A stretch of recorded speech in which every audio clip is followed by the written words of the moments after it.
मित्रांनो, हा आहे ऐतिहासिक असा स्तूप. भगवान बुद्धांच्या आयुष्यामधील सुरुवात ज्या ठिकाणाहून झाली ते ठिकाण. या ठिकाणी भगवान गौतम बुद्धांनी आपल्या 5 शिष्यांना उपदेश केला, दीक्षा दिली आणि ते हे ठिकाण आहे. त्याचं नाव आहे सारनाथ म्हणून. आणि हा तो ऐतिहासिक स्तूप आहे सारनाथचा.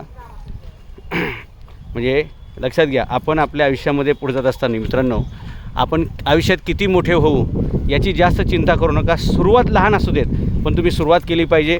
गौतम बुद्धांना जसं हे झालं प्राप्त,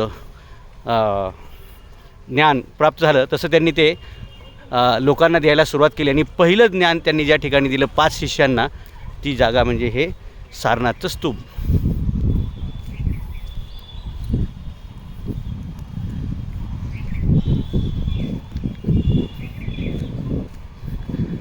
म्हणजे मी तुम्हाला जवळपास 360 डिग्रीमध्ये हे दाखवायचा प्रयत्न करतो आहे. एका छोट्याशा व्हिडिओमध्ये बसवायचा प्रयत्न करतो.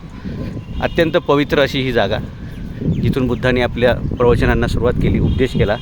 आणि माझ्यासमोर काही थायलंडचे इथं भिक्षू आलेले आहेत आणि त्यांच्यासमोरही काही विद्यार्थी आहेत, शिष्य आहेत, ज्यांना ते आता प्रवचन देत आहेत.